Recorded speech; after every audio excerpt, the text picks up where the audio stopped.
Hello, mahal. Naiiyak na ako.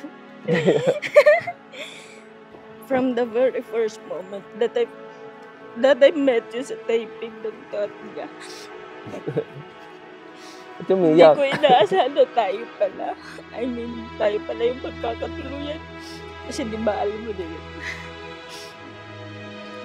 Hanggang sa binahay mo na nga ako ng tuluyan. Lumagal tayo ng ilang buwan at naging maayos naman ang pagsasama natin. Hanggang sa umabot na tayo ng taon. Maraming struggles, pero nananatili tayong matatag. Hanggang sa dumating na tayo sa point na hindi lang tayong dalawa, kundi nadagdagan na tayo ng isa.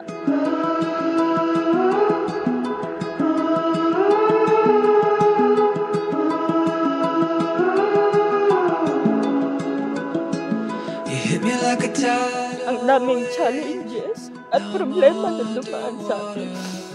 Hindi pong pasukan na tayo sa buhay dahil sa malaunas na problemang dumaan sa atin.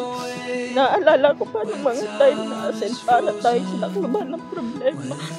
Tipong wala tayong malapitan.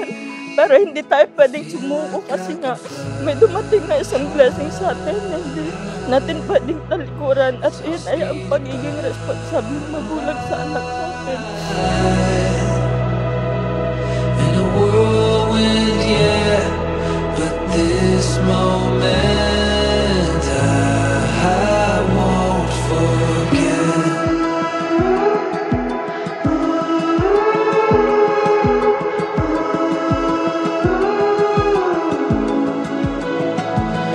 Into my universe, now you're in the middle, pulling me off my feet.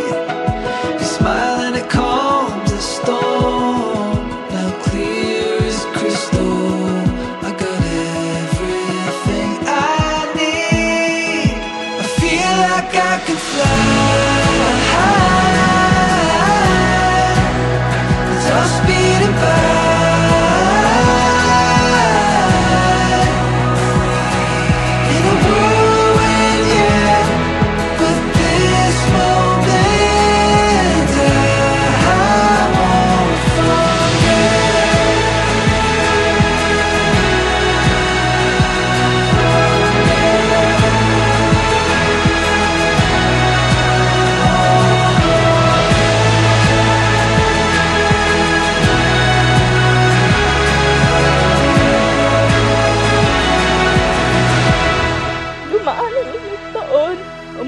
Maayos tayo nagsasama hanggang sa lumaki na rin ang anak natin na si Valerie. At muli tayo sinubok ng panahon. Grabe. As in, grabe. Wala akong masabi. Nalampasan natin ulit yun at mas lalo tayong pinatatag ng panahon. Salamat kasi walang sumuko sa atin dalawa. Simula umpisa. Kahit na para tayong sinumpa dahil sa mga pagsubok at problema na dumaan natin. Hanggang sa nadagdagan ulit tayo ng isa, hindi lang isa, dalawa, tatlo, kundi apat na tayo. At totoo nga ang kasabihan na bilog ang mundo. Kung dati ay nasa ibaba ka, hintayin mo lang ang tamang panahon at ikaw naman ang iaangat. Our secrets and lies, I'll be your strength, I'll give you hope. Mahal kong asawang Tin, sinusuot ko sa'yo ang singsing na ito bilang tanda ng aking walang hanggang pagmamahal at pagiging tapat sa'yo.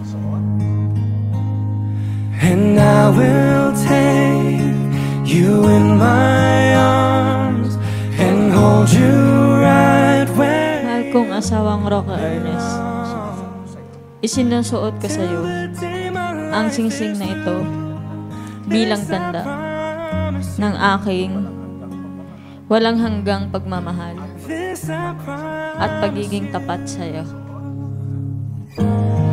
I've loved you forever in lifetimes. Ako sa iyo na lahat na pinangako ko sa'yo nung umpisa pa lang, di ba? Diba? Sabi ko naman sa'yo, mag-aaroon tayo lahat ng mga bagay na wala tayo. Tsaka, nagbago naman ako. Pinapad ko yun, lalo na nagkaroon tayo ng anak. Talaga magiging responsabling magulang ako sa inyo. Mga dalawang bata, si Valerie at si Gaida, hindi ko kayo pababayaan, pangako yan. Kung ano man meron tayo ngayon, ipagpapatuloy ko yun hanggang sa tumanda tayo. Mamahalin ko kayo at aalagaan. Hanggat nandito ako, hindi ko kayo pababayaan. Mahal na mahal ko kayo ng mga bata. Love you. Just close your eyes. Each loving day, this feeling won't go away, no. Nagsimula tayo sa wala at ngayon super blessed kung anong meron tayo ngayon. At syempre, hindi lang yan. Super saya din ang puso ko dahil matutupad na ngayon yung isa sa pinakamahalagang wishes sa buhay ko. Alam naman natin lahat ng babae na nangangarap magkasal at isa na ako.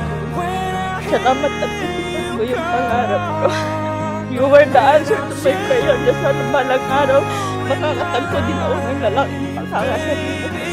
I just wouldn't be living at all.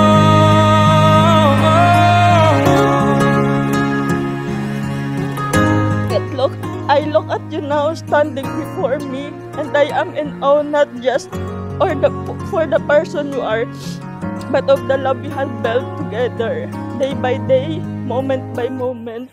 And I will take you in my arms, hold you right where you belong.